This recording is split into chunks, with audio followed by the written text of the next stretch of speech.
ஹரே கிருஷ்ணா. உபதேசாமிர்தம் பாகம் 13 பதம் 3 அதன் தொடர்ச்சி. உற்சாகத்துடன் இருத்தல், தன்னம்பிக்கை கொள்ளல், பொறுமையை பின்பற்றுதல், விரும்பத்தகாதவர்களின் சகவாசத்தை கைவிடுதல், கட்டுப்பாட்டு விதிகளை பின்பற்றுதல் மற்றும் பக்தர்களின் சகவாசத்திலேயே இருத்தல் ஆகியவை ஸ்ரீல ரூப கோஸ்வாமியால் இப்பதத்தில் கொடுக்கப்பட்ட அறிவுரையாகும். இந்த அறிவுரையை ஒருவர் உறுதியாக பின்பற்றுவாரெனில் அவர் பக்தி தொண்டில் நிச்சயமாக முன்னேற்றம் காண்பார். இவ்விஷயத்தை பற்றி ஸ்ரீல பக்தி சித்தாந்த சரஸ்வதி தாகூரர் பின்வருமாறு கருத்துரைக்கின்றார்.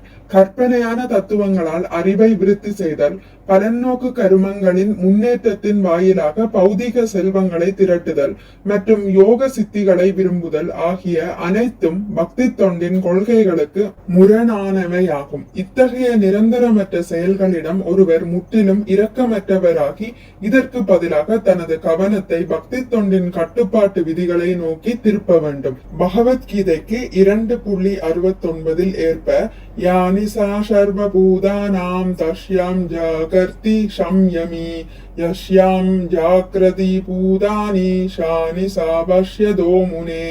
எல்லா ஜீவன்களுக்கும் இரவாக இருப்பதே சுய கட்டுப்பாடு உள்ளவனுக்கு எழும் நேரமாகும். அவர்களுக்கு எழும் நேரமோ ஆய்ந்தறியும் முனிவனுக்கு உறங்கும் நேரமாகும். இறைவனின் பக்தி தொண்டில் ஈடுபடுவதே ஜீவராசியின் உடலும் உயிருமாகும். அதுவே மனித வாழ்வின் நோக்கமும் மிக உயர்ந்த பூரணத்துவ நிலையுமாகும். இவ்விஷயத்தில் ஒருவர் தன்னம்பிக்கை கொள்ள வேண்டும். மேலும் மனக்கற்பனை, பலநோக்கு கர்மம் அல்லது அஷ்டாங்க யோகத்தில் முயற்சி முதலிய பக்தி தொண்டு அல்லாத செயல்கள் அனைத்தும் நீடித்த நன்மையை ஒருபோதும் பெற்று தராது என்பதில் ஒருவர் நம்பிக்கை கொண்டவராக இருக்க வேண்டும். பக்தி தொண்டின் வழியில் உள்ள முழு நம்பிக்கை ஒருவனுக்கு அவன் விரும்பிய இலக்கை அடைய உதவும். ஆனால் மற்ற வழிகளை பின்பற்றுவதில் உள்ள முயற்சி அமைதியற்ற நிலையை மட்டுமே ஒருவனுக்கு பெற்றுத்தரும். ஸ்ரீமத் பாகவதத்தின் 7ஆம் காண்டத்தில் பின்வருமாறு குறிப்பிடப்பட்டுள்ளது. மற்ற நோக்கங்களுக்காக கடுந்தவங்களில் ஈடுபடும் பொருட்டு பக்தி தொண்டை கைவிட்டவர்கள் முன்னேற்றமான தவங்களை புரிந்திருப்பினும் இத்தகையவர்கள் பகவானின் உன்னத அன்பு தொண்டை பற்றிய தகவலை அறியாததால் இவர்களின் மனங்கள் தூய்மை அடையவில்லை என்பதில் அமைதியான நம்பிக்கை கொள்ள வேண்டும். 7ஆம் காண்டத்தில் மேலும் கூறப்படுவதாவது, மனக்கற்பனையாளர்களும் பலநோக்கு கருமிகளும் கடுந்தவங்களை இயற்றக்கூடும் என்ற போதிலும் அவர்களுக்கு பகவானின் தாமரை பாதங்களை பற்றிய தகவல் தெரியாததால் அவர்கள் வீழ்ச்சி அடைகின்றனர். ஆனால் பகவத் பக்தர்கள் ஒருபோதும் வீழ்ச்சி அடைவதில்லை. பகவத்கீதையில் 9.31 முழுமுதற் கடவுள் பின்வருமாறு அர்ஜுனனிடம் உறுதி செய்கின்றார். கௌந்தேய பிரதிஜானீஷி நாமே பக்த பிரணஷ்யதி. குந்தி மகனே, எனது பக்தன் என்றும் அழிவதில்லை என்பதை தைரியமாக அறிவிப்பாயாக. மீண்டும் பகவத்கீதையில் 2.40 கிருஷ்ணர் கூறுகிறார், நேஹா விக்ரம நாசோ அஸ்தி பிரத்யவாயோ ந வித்யதே ஸ்வல்பம் அப்யஸ்ய தர்மஸ்ய த்ராயதே மஹதோபயாத். இம்முயற்சியில் குறைவோ இழப்போ இல்லை.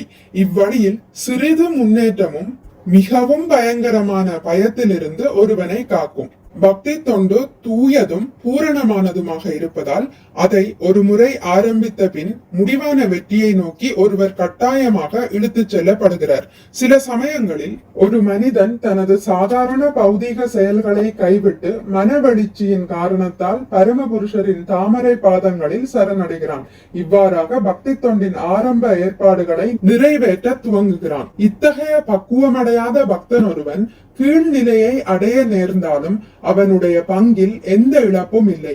ஆனால் பக்தி தொண்டை மேற்கொள்ளாமல் தனது வர்ண ஆசிரமத்திற்கு ஏற்ப விதிக்கப்பட்ட கடமைகளை ஆற்றும் ஒருவரால் என்ன லாபம்?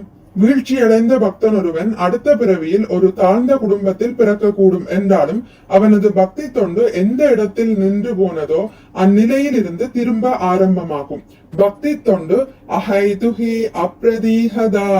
இது பௌதீக காரணத்தின் விளைவாக ஏற்படுவதல்ல. எந்த பௌதீக காரணத்தாலும் இது முடிவு கட்டக்கூடியதோ அல்லது எவ்விதமான பௌதீக இடைஞ்சல்களாலும் இது நிரந்தரமாக குறைக்கப்படக்கூடியதோ அல்ல.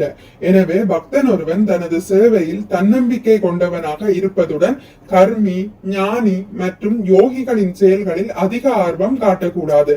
பலநோக்கு கருமிகள் மனோதத்துவ கற்பனையாளர்கள் மற்றும் அஷ்டாங்க யோகிகள் ஆகியோருக்கு இடையில் பல நற்குணங்கள் இருக்கவே செய்கின்றன. ஆனால் ஒரு பக்தரிடம் எல்லா நற்குணங்களும் தானாகவே விருத்தி அடைகின்றன. மேலும் அதிகமான முயற்சி தேவையில்லை. ஸ்ரீமத் பாகவதத்தில் 5ஆம் காண்டம் 18ஆம் அத்தியாயம் 12ஆம் பதத்தில் உறுதி செய்யப்பட்டிருப்பதை போல் தூய பக்தி தொண்டை விருத்தி செய்து கொண்டே ஒருவரிடம் படிப்படியாக தேவர்களின் எல்லா நற்குணங்களும் தோன்றுகின்றன. பக்தர் ஒருவர் ஜட செயல்களில் அக்கறை கொள்ளாததால் அவர் ஜடத்தால் களங்கம் அடைவதில்லை. உடனே அவர் தெய்வீகமான படித்தரத்தில் நிலை பெற்றவராகிறார். ஆயினும் பௌதிக செயலில் ஈடுபடும் ஒருவன் அவன் ஒரு ஞானி, யோகி, கர்மி, கொடையாளி அல்லது தேசியவாதி என அழைக்கப்படுபவராக இருப்பினும் மகாத்மாவின் உயர்ந்த நிலையை அடைய முடியாது. அவன் ஒரு துராத்மா அல்லது குறுகிய மனம் கொண்டவனாவான். பகவான் கீதைக்கு 9.13 ஏற்ப மகாத்மானஸ்து மாம்பார்த்த தைவீம் பிரகிருதிம் ஆஸ்ரிதா பஜந்தி அனன்ய மனசோ ஞாத்வா பூதாதிம் அவ்யயம். பிருதாவின் புதல்வனே, குழப்பம் அடையாதவர்களான மகாத்மாக்களோ தெய்வீக இயற்கையினுடைய பாதுகாப்பின் கீழ் பூரணமாக பகவானின் அன்பு தொண்டில் ஈடுபடுகின்றனர். ஏனெனில் ஆதி அந்தமற்ற பரமபுருஷ பகவான் என என்னை அவர்கள் அறிவார்கள். பகவத் பக்தர்கள் அனைவரும் பகவானின் பரம சக்தியினுடைய பாதுகாப்பின் கீழ் இருப்பதால் அவர்கள் பக்தி தொண்டின் வழியில் இருந்து விலகிச் சென்று விடாமல் இருக்க வேண்டும். கர்மி, ஞானி அல்லது யோகியின் வழியை அவர்கள் ஏற்கக்கூடாது.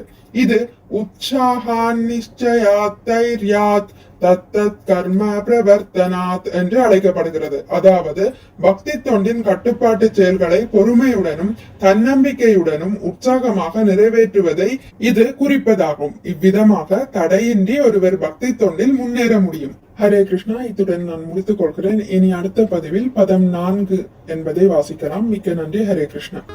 உங்களுக்கு இந்த வீடியோ பிடித்திருந்தால் லைக் பண்ணுங்கள், ஷேர் பண்ணுங்கள், சப்ஸ்கிரைப் பண்ணுங்கள். நோட்டிபிகேஷன் பெல்லை அழுத்துவதன் மூலம் அடுத்த பதிவுகள் உங்களை வந்தடையும். பகவான் ஸ்ரீ கிருஷ்ணரை பற்றி கேட்டு மகிழ்வோம். ஹரே கிருஷ்ணா.